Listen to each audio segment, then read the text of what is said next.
May 5th, 2007, Sector G6, Islamabad. Lal Masjid was besieged by security forces till 11th May. Fighting broke out between the security forces and militants soon. At the end of the 6-day fighting, there had been a total of 104 deaths and 248 injuries from both sides. 12 years later, and we still remember the horror that was Operation Sunrise. What actually led to all this chaos? Who was Maulana Qari Abdullah? Maulana Qari Abdullah was called to the newly built capital of Pakistan. He was appointed the Imam of Lal Masjid that was recently constructed at the time. The mosque is located near the red zone and thus it is visited frequently by government and military officials alike. Being the Imam of the largest mosque of the city at the time, he usually criticized the government all until Ziaul Haq came to power in 1979, whom he had close ties with. Meanwhile, extremist teachings in the mosque intensified during the Afghan Jihad when Mujahideen were trained and sent to fight. The Afghan Jihad was a great success and it elevated his reputation among government circles in Pakistan.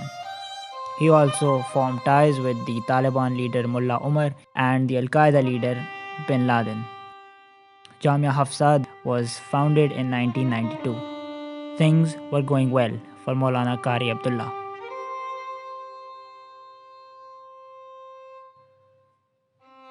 But not for too long. 4 years later, in 1996, Al-Qaeda declared war on the US and tensions escalated once again.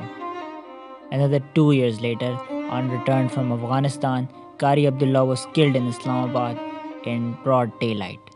His son, Abdul Aziz, was witness to this. An FIR was filed, but the case could not progress any further. A committee of ulama launched a probe, but they were unsuccessful as well. It is said that later some Pakistani military officers told Abdul Aziz to not go through with the case further, otherwise he'll see quote-unquote similar consequences. Maulana Qari Abdullah's death remains a mystery to this day. Now this was the point where Abdul Aziz turned against the establishment.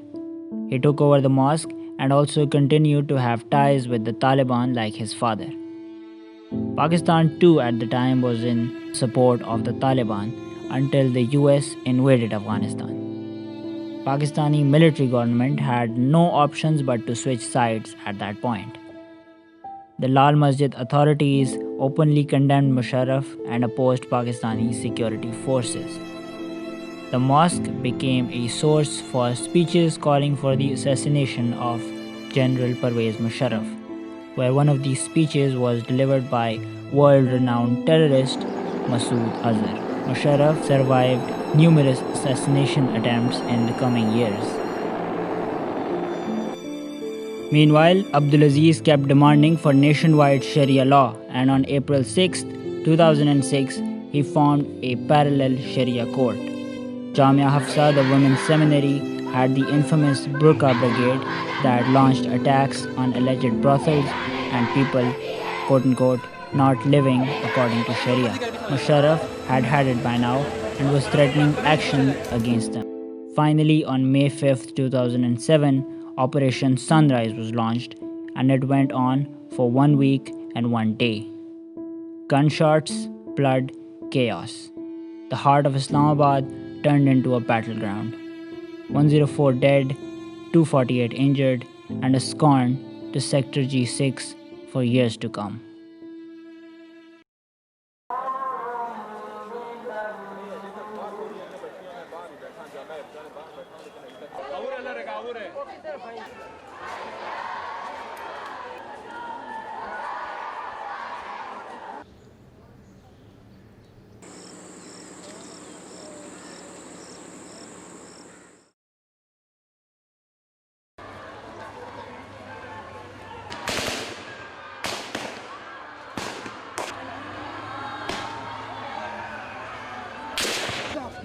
और हम बता रहे हैं कि इसके बाद हम नहीं छोड़ेंगे, हम फिदाई हमले करेंगे।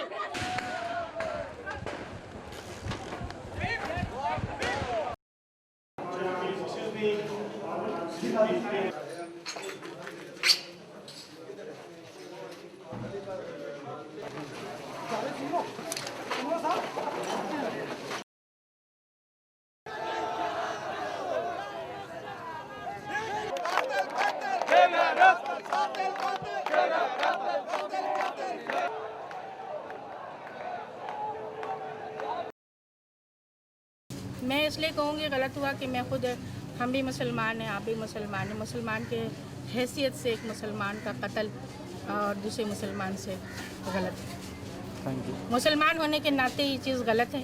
समझौता दोनों को कर लेना चाहिए था, थोड़ा सा वो झुक जाते, थोड़ा सा वो झुक जाते, लेकिन ये दोनों ही ने अपनी अपनी अकड़ दिखाई है और इसमें ना मौलवी हजरात का कुछ जाया गया, ना हुकूमत का। जाने किसकी गई? बेगुनाहों की गई।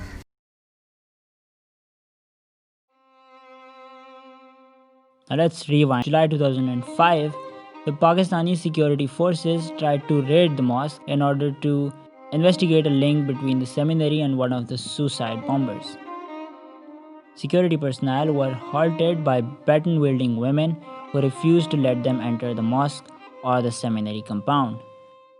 Now this should have raised alarm bells. This was the point in time where this disaster could have been avoided, whether through discourse or action.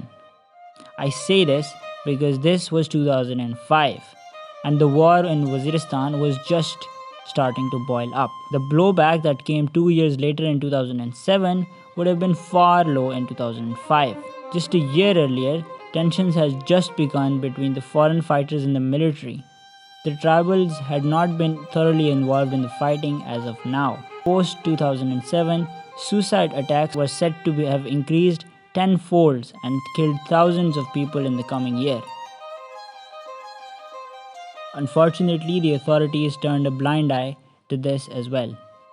We have a history of doing this. Whether the injustices done with Bengalis and Balochs, the spillover from the Afghan war, or the events of Karachi in the 90s, we ignore everything that gives us hint that this could lead to disaster.